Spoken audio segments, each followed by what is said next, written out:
Hello, this is Rupali Tiwari and you are watching my YouTube channel Beta Education. Today we are learning English Flamenco's chapter Lost Spring. About the author, Anis Jung, 1964, was born in Raulkela and spent her childhood in Hyderabad. जो अनीस जंग है वो राउरकेला की थी और उन्होंने अपना जीवन हैदराबाद में बिताया और अपना बचपन She received her education in Hyderabad and in the United States of America. वो अपनी एजुकेशन हैदराबाद और यूनाइटेड स्टेट ऑफ अमेरिका से प्राप्त की. Her parents were both writers. उनके दोनों पेरेंट्स राइटर्स थे. अनीस जंग began her career as a writer in India. Anees जंग ने अपने करियर की शुरुआत एज अ राइटर इंडिया में ही की थी. She has been an editor and columnist for major newspaper in India and abroad. उन्होंने कुछ न्यूज़पेपर में एडिटर की जॉब इंडिया और अब्रॉड में की थी. उन्होंने बहुत सारी बुक्स भी लिखी and has authored several books. The following is an excerpt from her book titled Lost Spring: Stories of Stolen Childhood. Here she analyzes the grinding poverty and tradition with which condemn these children to a life of exploitation. देखिए इस lesson lost spring में जो कि stories of stolen चिल्डहुड से लिया गया है, इसमें उस भयानक गरीबी और परंपराओं के बारे में बताया गया है जो बच्चों को शोषण की ओर धकेल देते हैं, एक्सप्लोर कर देते हैं. समटाइम्स आई फाइंड अ रूपी इन द गार्बेज. कभी कभी मुझे कूड़े से भी 1 रुपये मिल जाता था. Why do you do this? I asked Sahib, whom I encounter every morning scrounging for gold in the garbage dumps of my neighborhood. Sahib left his home long ago, set amidst the green fields of Dhaka. His home is not even a distant memory. There were many storms that swept away their fields and homes. His mother tells him that's why they left looking for gold in the big city where he now lives. तुम क्या करते हो? मैं साहब से पूछती हूँ जिसने मेरा सामना हर सुबह होता है, जो मेरे पड़ोस में कूड़े कचरे के ढेर में कुछ खोजता रहता है. साहब ने अपना घर काफ़ी समय पहले ही हरे भरे खेतों के बीच अपने घर को छोड़कर वो यहाँ बड़े शहर में रहने आया था. I have nothing else to do, he mutters looking away. मुझे करने को कुछ और काम नहीं है, इधर उधर देखता हुआ वह कहता है. Go to school, I say glibly, realization immediately how hollow the advice must sound. School जाया करो, मैं भी लापरवाही के साथ कहती हूँ. There is no school in my neighborhood. When they build one, I will go. यहाँ मेरे घर के पास कोई भी स्कूल नहीं है. अगर आप बनाओगे स्कूल तो मैं ज़रूर जाऊंगा. If I start a school, will you come? I asked, half joking. अगर मैं स्कूल चालू करूंगी तो तुम आओगे? मैं हंसते हुए बोली. Yes, he said, smiling proudly. हाँ, वो भी स्माइल करते हुए बोला. A few days later, I see him running up to me. Is your school ready? कुछ दिनों के बाद वह दौड़ता हुआ आया और कहा कि क्या आपका स्कूल रेडी है? It takes longer to build a school, I say. मैंने कहा कि स्कूल को बनने में बहुत समय लगता है. Embarrassed at having made a promise that was not me, but promise like mine abroad in every corner of his bleak world. एक ऐसा वादा करने के कारण जिसे पूरा करने में मैं समर्थ नहीं थी, लेकिन मेरे जैसे वादे ऐसे बहुत सारे लोगों ने इस निराशापूर्ण दुनिया के हर कोने में देखने को मिलते हैं। After months of knowing him, I asked him his name. शाइब A Alam, he announced. बहुत महीनों के बाद मैंने उससे उसका नाम पूछा। उसने कहा, शाहिब ए आलम. He does not know what it means. If we know its meaning, Lord of the universe, he would have a hard time believing it, unaware of what his name represents. He roams the street with his friends, an army of barefoot boys who appear like the morning birds and disappear at noon. Over the months, I have come to recognize each of them. उसने अपना नाम बताया, शाहिब ए आलम, लेकिन वो उसके नाम का अर्थ नहीं जानता था। अगर इसका अर्थ जाने तो इसका मतलब है संसार का मालिक। उसके नाम के अर्थ से वह अनभिज्ञ था।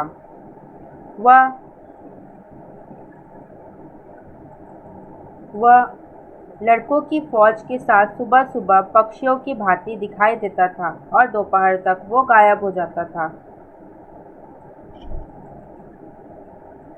Why are not you wearing chappals? I asked one. मैंने एक से पूछा कि तुम चप्पल क्यों नहीं पहनते हो? My mother did not bring them down from the shelf, he answered simply. मेरी माँ ने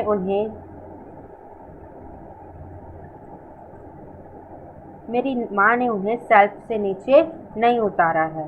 उसने सरलता से जवाब दिया। Even if she did, he will throw them off at another who is wearing shoes that do not match. When I comment on it, he shuffles his feet and say nothing. I want shoes. Say a third boy who has never owned a pair of his life. Traveling across the country, I have seen children walking barefoot in cities, on village roads. It is not lack of money but a tradition. To stay barefoot is one explanation. I wonder if this is only an excuse to explain away a state of poverty.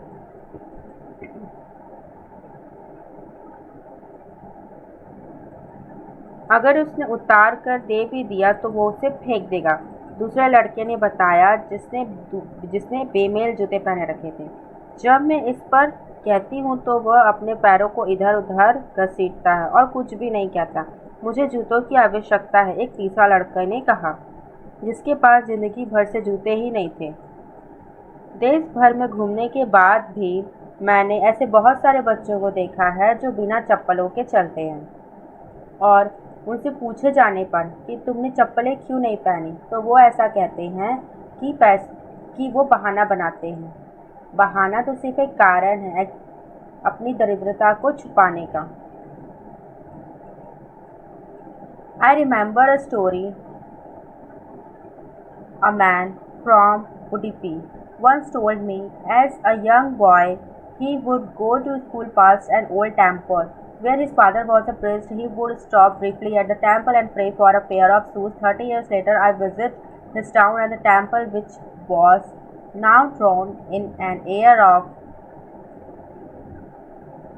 desolation. In the backyard where lived the new priest, there were red and white plastic chairs. A young boy dressed in a grey uniform, wearing socks and shoes, arrived painting and threw his school bag on a folding bed. Looking at the boy, I remember his prayer another boy had made to the goddess when he had finally got a pair of shoes. Let me never lose them. The goddess had granted his prayer. Young boy, like the son of the priest, now wore shoes, but many others, like the rag pickers in my neighborhood, remained shoeless. मुझे एक कहानी याद है जिसे उदीपी के एक व्यक्ति ने मुझे सुनाई थी। एक छोटे से लड़के के रूप में एक पुराने मंदिर के पास से वो रोज गुजरता था। उसके पिता एक प्रिस्ट मतलब पुजारी थे। वह मंदिर पर थोड़े समय के लिए रुकता था और एक जोड़ी जूतों की मांग करता था। 30 वर्ष के बाद मैं उसके नगर और उसके मंदिर में गई, जहाँ अब खालीपन और उजाड़ का वातावरण था तथा उसके बैकयार्ड में अब नया पुजारी रहता था। वह लाल और सफ़ेद रंग की वर्दी, जूते पहने हुए थे और वह हाँफता हुआ आया और उसने अपने स्कूल का थैला एक पलंग पर फेंक दिया। लड़के की ओर देखते हुए मुझे दूसरे लड़के की प्रार्थना का स्मरण हुआ जो उसने देवी माँ से की थी अपने जूते को प्राप्त करने के लिए।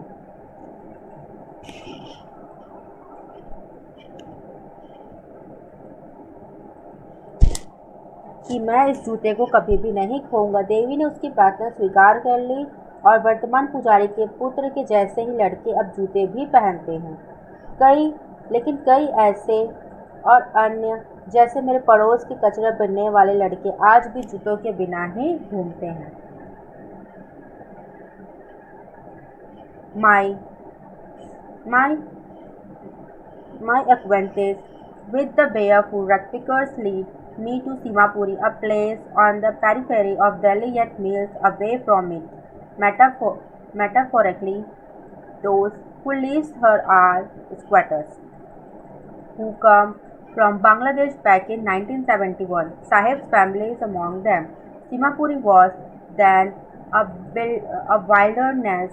It still is, but it is not longer empty. In a structure of mud with roofs of tin and tarpaulin, divides the sewage, drainage, or running water lives 10,000 replicas. They have lived here for more than 30 years without an identity, without permits, but with ration cards that get their names on voters' lists and enable them to buy grain. Food is more important for survival than an identity. If at the end of the day we can feed our families and go to bed without an aching stomach, we would rather live her than in the field that gave us no grain, say a group of women in tattered saris when I asked them why they left their beautiful land of green fields and rivers. Wherever they find food, they pick their tents that become transit homes. Children grow up in them, becoming partners in survival, and survivor in Simapuri means practicing through the years. It has required the proportion of a fine art garbage to them in gold. It is their daily bread, a roof over their head. Even if it is a lacking roof, but for a child, it is even more. नंगे पैर कचरा बीनने वाले से मेरा परिचय सीमापुरी में हुआ, जो दिल्ली की सीमा पर ही रहते हैं, लेकिन ये अन्य प्रकार से दिल्ली से बहुत दूर रहते हैं। जो लोग यहाँ रहते हैं वे अवैध रूप से सरकारी ज़मीन पर कब्जा जमाए हुए हैं। ये बांग्लादेश से 1971 में आए थे। साहब का परिवार में इनमें से एक था। तब सीमापुरी एक उजाड़ स्थान था और अब भी वैसा ही है। मिट्टी से बने मकानों में जिन पर टीन की छतें लगी हुई है, जो गंदे पानी और ज़मीन के अंदर पानी ले जाने वाले पाइपों की व्यवस्था और पीने योग्य पानी की व्यवस्था से रहित हैं। 10,000 कचरा बीनने वाले लोग यहाँ रहते हैं। ये लोग 30 से भी ज़्यादा वर्षों से यहाँ रह रहे हैं, बिना किसी पहचान के, बिना किसी आज्ञा पत्र के, किंतु इनके पास राशन कार्ड है, जिसके कारण उनका नाम मतदाता सूची में भी है।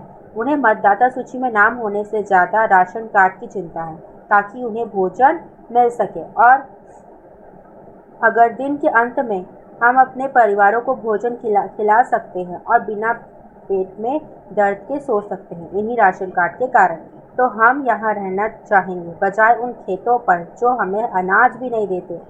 ऐसे औरतों के समूह का कहना है कि फटे पुरानी साड़ियाँ पहने हैं हम। जब मैं उनसे पूछती हूँ कि उन्होंने हरे भरे खेतों और नदियों वाली ज़मीन को क्यों छोड़ दिया, जहाँ उन्हें भोजन भी मिल जाता था, और यहाँ वे तंबू गाड़ के क्यों रह रहे हैं। बच्चे इसमें बड़े होते हैं और जिंदा रहने के भागीदारी भी बनते हैं, और सीमापुरी में जिंदा रहने के मायने हैं मतलब कचरा बीनना, वर्षों की अवधि में कचरा बीनना और एक ललित कला का ग्रहण करना। कचरा उन लोगों के लिए सोने के समान होता है। यह कचरा उनकी रोजी रोटी का जरिया है, लेकिन एक बच्चे के लिए यह इससे भी कुछ अधिक होता है। I sometimes find a rupee, even a 10 rupees note, Sahib says, his eyes lighting up. When you can find a silver coin in a heap of garbage, you don't stop squandering, for there is hope of finding more. It seems that for children, garbage has a meaning different from what it means to their parents. For the children, it is wrapped in wonder. For the elders, is it a means of survival? मुझे कभी कभी 1 रुपया भी मिल जाता था उन कचरों की ढेर से, और कभी कभी 10 रुपये भी, साहब कहता है। उसकी आंखें तब चमक रहती है। जब आपको कचरे के ढेर में से चांदी का एक सिक्का भी मिल जाता है तो वो उनकी छानबीन नहीं करते, क्योंकि और अधिक पाने की उम्मीद जो रहती है। ऐसा लगता है कि बच्चों के लिए कचरों का एक अलग ही मायने है, उनके माता पिता के लिए अर्थ की तुलना में। बच्चों के लिए कचरा आश्चर्य में लिपटा हुआ चीज होता है, बड़ों के लिए यह जिंदा रहने का साधन है। One winter morning, I see Sahib standing by the fence gate of the neighborhood club, watching two young men dressed in white playing tennis. I like the game. He hums content to watch it, standing behind the fence. I go inside when no one is around, he admits. The gatekeeper lets me use the swing. सर्दी की एक सुबह में साहेब को पड़ोस के club के पास एक दरवाजे के पास खड़ा हुआ देखती हूँ, जो सफ़ेद वस्त्र पहने हुए 2 युवकों को टेनिस खेलते हुए देख रहा था। मैं इस खेल को बहुत ही पसंद करता हूँ, वह बोल रहा था, तथा वह इससे बाहर ही खड़े होकर देख रहा था। मैं अंदर चला जाता हूँ जब कोई भी आसपास नहीं होता, वह स्वीकार करता है, और गेटकीपर भी मुझे वहाँ झूला झुलाने के काम में लगा देता है। साहेब too is wearing tennis shoes that look strange over his discolored shirt and shorts. Someone gave them to me, he says in the manner of an explanation the fact that they are discarded shoes of some rich boy, who perhaps refused to wear them because of a hole in one of them does not bother him. For one who has walked barefoot, even shoes with a hole is a dream come true. But the game he is watching so intensely is out of his reach. साहेब भी tennis के जूते पहने हुए था, जो उसके कपड़े के साथ अटपटे दिखाई दे रहे थे। किसी ने मुझे ये जूते दिए हैं, वह कहता है, और उस लड़के ने ये जूते इसलिए मुझे दिए क्योंकि इस जूते में से एक जूते में छेद था। साहेब को कोई परेशानी नहीं होती है इस जूते को पहनने में, क्योंकि नंगे पैर चलने से अच्छा है कि वो छिद्र वाले जूते को पहने, और वह उसके लिए किसी सपने से भी कम नहीं था। लेकिन जिस खेल को वह इतने ध्यान से देख रहा था उसके बारे में उसे कुछ पता भी नहीं था। This morning Sahib is on his way to the milk booth. In his hand is a steel canister. I now walk in a tea stall down the road, he says, pointing in the distance. I am paid 800 rupees and all my meals. Does he like the job? I ask. His face, I see, has lost the carefree look. The steel canister seems heavier than the plastic bag he would carry so lightly over his shoulder. The bag was his. The canister belonged to the man who owns the tea shop. Sahib is no longer his own master. इस सुबह साहेब दूध के booth की ओर जा रहा था। उसके एक हाथ में स्टील का बर्तन था। अब अब मैं इधर सड़क पर चाय की एक दुकान पर काम करता हूँ। वह दूर की ओर इशारा करते हुए बोला, मुझे 800 रुपये मिलता है और सभी टाइम का खाना भी मिलता है। क्या उसे ये काम पसंद है? मैं पूछती हूँ।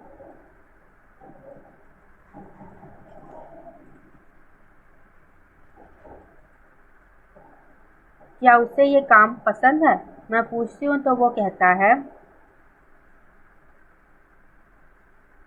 स्टील का ये बर्तन उस प्लास्टिक के थैली से भी बहुत भारी मुझे लगता है, जिसे वह कंधे पर इतनी आसानी से ढोया करता था। वह थैली उसी का था, उस बर्तन और वह बर्तन उस व्यक्ति का था जो उस चाय की दुकान का मालिक था। साहेब अब स्वयं का मालिक नहीं रहा। I want to drive a car. मैं कार चलाना चाहता हूँ। Mukesh insists on being his own master. I will be a motor mechanic, he announced. Mukesh स्वयं का मालिक होने पर जोर देता है और कहता है कि मैं एक मोटर सुधारने वाला मिस्त्री बनूंगा। Do you know anything about cars? I ask. मैं उससे कहती हूँ कि तुम्हें कार के बारे में कुछ पता है? I will learn to drive a car, ही answers.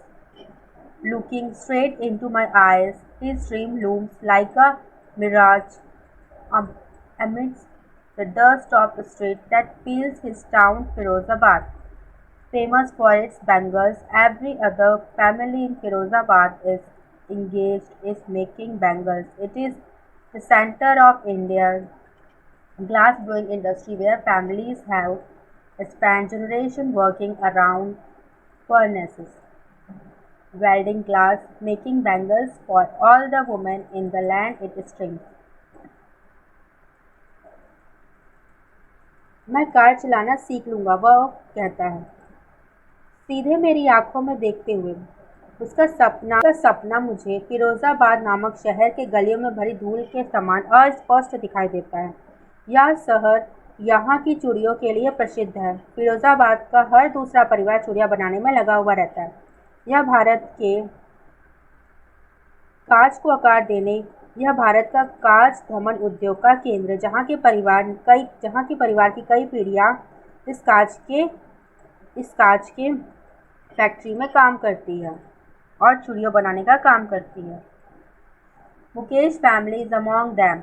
None of them know that it is illegal for children like him to work in the glass furnaces with high temperature in degree cells without air and light, that the law, if enforced, could get him and all those 20,000 children out of the hot furnaces, where they slog their delight hours, often losing the brightness of their eyes. Mukesh's eyes beam as he volunteers to take me home. With the poverty, proudly says, is being rebuilt. We walk, we walk down stinking lanes choked with garbage, past homes, there remains hopes with crumbling walls, wobbly doors, no windows, crowded with family of human and animal coexisting in a primeval state. He stops at the door of one such house. परिवार भी इन्हीं में से एक था। उनमें से कोई भी व्यक्ति ये नहीं जानता था कि उस जैसे बच्चों के लिए वहाँ की इतनी ऊंचे तापक्रम वाली भट्टियों में तथा अंधेरी कोठरियों में, जहाँ हवा और रोशनी का अभाव होता है, काम करना गैरकानूनी है। वहाँ 20,000 से भी ज़्यादा बच्चे काम किया करते, जहाँ वे दिन का समय कड़ी मेहनत से गुजारते हैं और अपनी आंखों की चमक को खो देते हैं। मुकेश की आंखें प्रसन्नता से चमक उठी थी जब वह मुझे अपने घर ले जाने की इच्छा प्रकट कर रहा था, जिसके लिए वह बहुत गर्व से कहता है कि उसे पुनः बनाया जा सकता है। हम दुर्गंध से भरी कचरे से पड़ी गलियों में चलते हैं। इन घरों के पास टूटी हुई दीवारें, वाली झोपड़ियाँ भी हैं, जिसके दरवाजे डगमगाने वाले हैं, जो खिड़कियों से रहित है, जिसमें मनुष्य एवं जानवरों के परिवार आदिम युग की तरह रह रहे हैं। वह ऐसे ही घर के एक दरवाजे पर रुकता है, अपने पैर से डगमग करते हुए लोहे की दरवाजा पर धक्का मारता है और दरवाजा को खोलता है और अपनी कुटिया में प्रवेश करता है। इसके एक हिस्से में, जो सूखी घास के छप्पर से ढका हुआ है, लकड़ी से जलने वाला चूल्हा है, जिस पर एक बड़ा बर्तन रखा है, जिसमें छन छन की आवाज़ के साथ पालक की पत्तियां उबल रही है। जमीन पर बड़ी एल्यूमीनियम की थैलियों में और कटी हुई सब्जियां रखी हुई है। एक पतली दुबली युवती सारे परिवार के साथ शाम का भोजन पका रही है। धुएं से भरी आंखों से वह मुस्कुराती है। वह मुकेश के बड़े भाई की पत्नी है। अधिक उम्र की ना होते हुए भी उसे परिवार की बहू के रूप में सम्मान प्राप्त करना शुरू कर दिया। पहले से ही उस पर बहुत सारे लोगों की जिम्मेदारी है, और जब अधिक उम्र का व्यक्ति घर में प्रवेश करता है तो वह टूटे हुए दीवार के पीछे छुप जाती है, जैसे कि कोई प्रथा हो। इस मामले में बड़ी उम्र का पुरुष चूड़ियाँ बनाने वाला एक कंगाल व्यक्ति हो सकता है। वर्षों तक कड़ी मेहनत करने के बावजूद भी वहाँ सफल रहा। इतने वर्षों तक उसके पिता वहाँ काम कर रहे, जो एक दर्जी के रूप में तथा चूड़ी बनाने के रूप में काम कर रहे हैं, और वह अपने घर का मरम्मत भी नहीं करा सकता तथा अपने दोनों पुत्रों को भी स्कूल में उसने नहीं भेजा। उसने सिर्फ सिखाया तो सिर्फ चूड़ियाँ बनाने की कला, क्योंकि वो सिर्फ चूड़ियाँ बनाने की कला ही जानता था।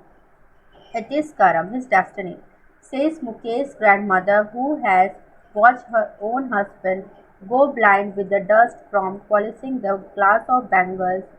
Can a goat, can a goat, can a god given lineage ever be broken? She implies bond in the caste of bangles maker. They have seen nothing but bangles in the house, in a yard, in every other houses, every other yard, every street in Firozabad, bangles, sunning gold, paddy green, royal blue, pink, purple, every color born out of the seven colors of the rainbow lie its mounts in unkept yards, are built on four wheels handcart, pushed by young men along the narrow length of the shanty town, and in dark hutments next to lines the fame of blinking oil lamps. Sit boys and girls with their father and mother welding pieces of colored glass into circles of bangles. Their eyes are more adjusted to the dark than to the light outside. That is why they often end up losing their eyesight before they become adults. यह इसकी नियति है, उसकी दादी, मुकेश की दादी कहती है, जिसने चूड़ियों की कांच की पॉलिश करने से उसके धूल जिसने चूड़ियों के कांच की पॉलिश करने से उड़ती हुई धूल से अपने पति को अंधा होते हुए देखा है। क्या ईश्वर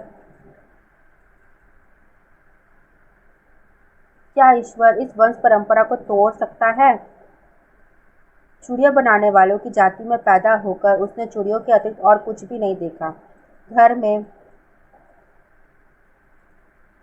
में अहाते में प्रत्येक दूसरे मकान में दूसरे अहाते में फिरोजाबाद की प्रत्येक गलियों में चूड़ियों के मालामाल बंडल, चमकदार सुनहरे धान जैसे हरे, नीले, पीले, गुलाबी, बैंगनी, इंद्रधनुष के समान 7 रंगों वाले अनेक प्रकार के बड़े बड़े ढेरों वाली चूड़ियाँ ही देखी है। और अंधेरी झोपड़ियों में टिमटिमाते दीपकों की ज्वालाओं में लड़के और लड़कियां अपने माता पिता के साथ बैठकर चूड़ियाँ बनाते हैं और रंगीन कांच की चूड़ियों को आकार देते हैं। उनकी आंखों का समायोजन बाहर की रोशनी की अपेक्षा अंधेरे के समान ही रहता है, और वो अडल्ट होने से पहले ही अपनी आंखें की रोशनी खो देते हैं। Savita is a young girl in a damp pink dress, sits alongside an elderly woman, soldering pieces of glass. As her hands move mechanically like the tongues of a machine, I wonder if she knows the sensitive of the bangles she helps make it symbolize an Indian woman's suhag. In marriage, in will drawn of her suddenly one day when her hand is strapped with a red will, her hands tied, red with henna and red bangles rolled onto her wrist. She will become one many years ago. She still has bangles on her wrist, but no light in her eyes. एक वक्त एक वक्त शेर भर खाना भी नहीं खाया. She says in a voice red of joy. She has not enjoyed even one full meal in her entire lifeline. That's what she has raped her husband, an old man with a flowing beard. Says, I know nothing except bangles. All I have done is make a house for the family to live in. Savita एक युवती एक भद्दी गुलाबी dress में उस बुजुर्ग महिला के साथ बैठी हुई थी और कांच के टुकड़ों को जोड़ रही थी। उनके हाथ एक मशीन की भांति चल रहे थे। तो मुझे आश्चर्य होता है कि क्या उन्हें पता है कि चूड़ियों की पवित्रता क्या होती है जिसे बनाने में वह मदद कर रही है। यह एक भारतीय स्त्री की सुहाग का प्रतीक होता है। एक दिन अचानक उसे मालूम होता है कि उसका सिर लाल रंग के घूंघट से ढका होगा और उसके हाथ मेहंदी से लाल होंगे और लाल रंग की चूड़ियाँ उसकी कलाई पर डाल दी जाएगी। तब वह एक दुल्हन बन जाएगी, उस वृद्ध औरत के समान जो उसके पास बैठी है, जो कई वर्षों पूर्व ऐसी ही दुल्हन बनी थी। उसकी कलाई पर अब भी चूड़ियाँ हैं, लेकिन आंखों में रोशनी नहीं है। एक बार भी मैंने पेट भर खाना नहीं खाया होगा, वह आनंद रहित स्वर में बोलती है। मैं आश्चर्य हो गई कि उन्होंने ऐसा कहा कि मैंने अपने पूरे जीवन काल में पेट भर खाना भी नहीं खाया। यही फसल उसने काटी। उसका पति, एक वृद्ध व्यक्ति जिसकी लहराती हुई दाढ़ी है, कहता है, मैं चूड़ियों के अलावा और कुछ भी नहीं जानता। मैं इतना ही कर पाया हूँ कि मैंने अपने परिवार के रहने हेतु घर बना लिया। Why not organize yourself into a cooperative? I asked a group of young men who have fallen into the vicious circle of middlemen who trapped their father and forefather. Even if we get organized, we are the ones who will be hauled up by the police, beaten and dragged to jail for doing something illegal.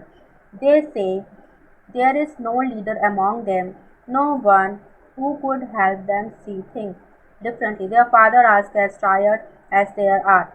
They talk endlessly in a spiral that moves from poverty to apathy to greed and to justice. उसकी बात सुनकर किसी व्यक्ति को आश्चर्य हो जाता है कि उसने क्या वो पा लिया है जो अन्य कई लोग अपने जीवन काल में प्राप्त नहीं कर सकते। उसके सर पर सिर्फ एक छठी तो थी, चूड़ियाँ बनाने के काम को करते रहते के अलावा कुछ अन्य कार्य करने हेतु धन का अभाव होने, खाने को भी पर्याप्त पैसा न होने के कारण दुख की आवाज़ उनके घर में गूंजती थी।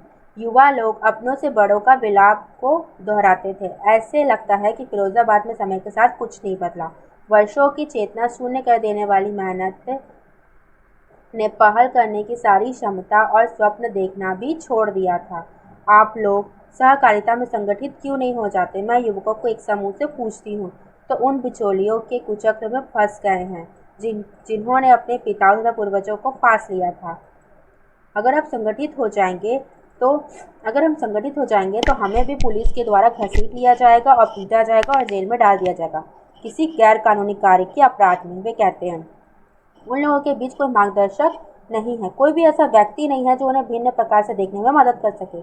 उनके पिता इतने थके हुए हैं जितने वे अंतहीन के साथ उत्तरोत्तर बोलते चले जा रहे हैं। उनके पिता इतने थके हुए हैं और गरीबी से उदासीनता से लालच और अन्याय के बारे में। See two distinct worlds. One of the family caught in a web of poverty, burdened by the stigma of caste in which they are born, the other a vicious circle of the Sahukars, the middlemen, the policemen, the keepers of law, and the politicians. Together they have imposed the bag on the child that he cannot put down before he is aware he accepts it as naturally as his father. To do anything else would mean to dare, and daring is not part of his growing up. When I sense a flash of it is Mukesh, I am cheered. I want to be a motor mechanic. He repeats his will go to a garage and learn. But the garage is a long way from his home. I will walk. He insists. Do you also dream of flying a plane? Is he suddenly silent? No, he says, staring at the ground. In his small murmur there is an embarrassment that has not yet turned into regret. He is content to dream of car that he sees hurtling down the streets of his town. Few aeroplanes fly over Firozabad.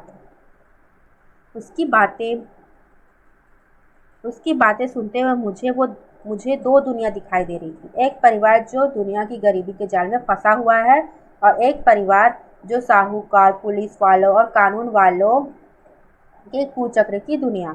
दोनों ने मिलकर बच्चों पर एक ऐसा बोझ डाल दिया है जिसे वे कभी उतार नहीं सकते।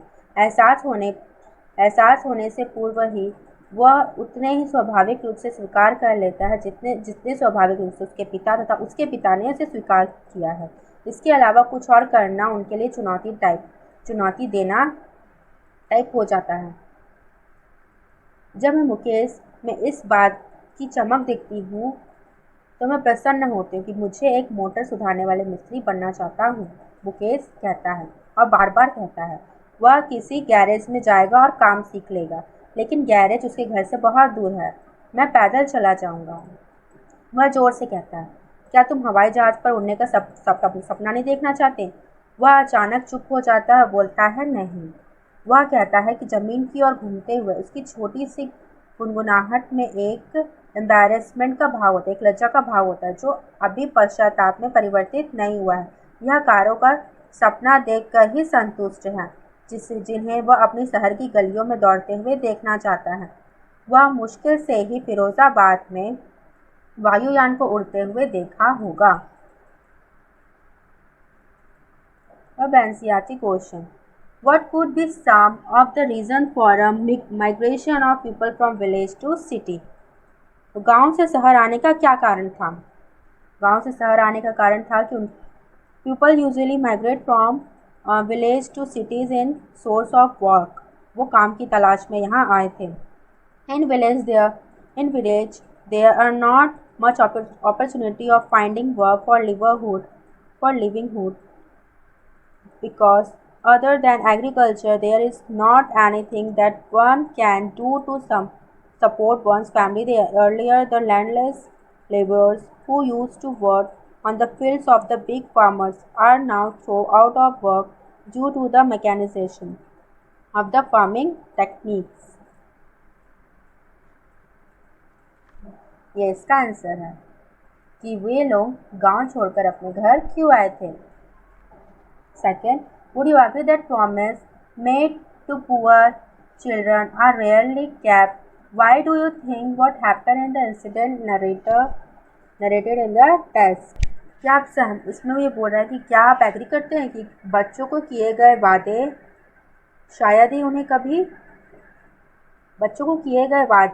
शायद ही कभी रखा जाता है। गरीब बच्चों को जो किए हुए जो वादे हैं वो शायद ही कभी रखा जाता है। क्या आप इससे एग्री है? Yes, I totally agree.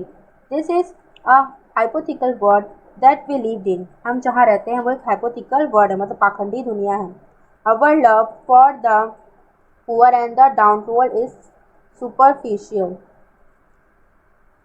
हमारा जो प्यार है वो गरीब और कमज़ोर लोगों के लिए सिर्फ ऊपरी से है। The rich and the affluent of the sake of earning a name for themselves, making hollow promises of eliminating poverty, child laborers, opening a school, hospital आदि। जो बड़े बड़े जो लोग हैं वो बहुत सारे वादे करते हैं, जैसे उनकी पुअर्टी को दूर करने के लिए और चाइल्ड लेबर को दूर करने के लिए और स्कूल को खोलने के लिए आदि। They also announce hefty amount of charity, और वो चैरिटी को भी अनाउंस करते हैं। All this never take place. और वो a similar incident happened in the story as well, when the narrator makes a hollow promise to Shahid that she would open a school for children of his alike to seek education. She could make such a promise because Sahib had no backing. He was a poor child, having no signification at all. इसी lesson में एक ऐसा promise किया गया है साहेब से कि उसके लिए स्कूल खोला जाएगा, कि वो उसके लिए स्कूल खोलेगी। किसने? ऑथर ने। लेकिन ये प्रॉमिस पूरा नहीं हुआ जस्ट बिकॉज क्योंकि वो एक पुअर गरीब बच्चा था। What force conspired to keep the worker in the Bengal industry of Firozabad in poverty? Firozabad में गरीब लोगों को as a worker bangle industry में काम करने के लिए कैसे फोर्स किया जाता था? The Bengal makers of Firozabad are confronted with endless problems. They have to work in a problem से फेस करना पड़ता था और बहुत ही स्ट्रगल करना पड़ता था उन्हें। जो बड़े बड़े जो रिच मैन हैं, जैसे पुलिस मैन, बहुत बड़े पॉलिटिशियंस एंड बहुत बड़े बड़े जो साहूकार होते हैं, वो उन्हें फोर्स करते थे ये सब काम करने के लिए। अगर वो ऐसा काम नहीं करते तो उन्हें किसी ना तो किसी के अपराध में, किसी न किसी गैर कानूनी अपराध में उन्हें पुलिस वाले जेल में भेज देते थे। Thank you for watching my video. अगर आपको मेरा वीडियो पसंद आए तो आप इसे लाइक करें, शेयर करें और सब्सक्राइब ज़रूर करें।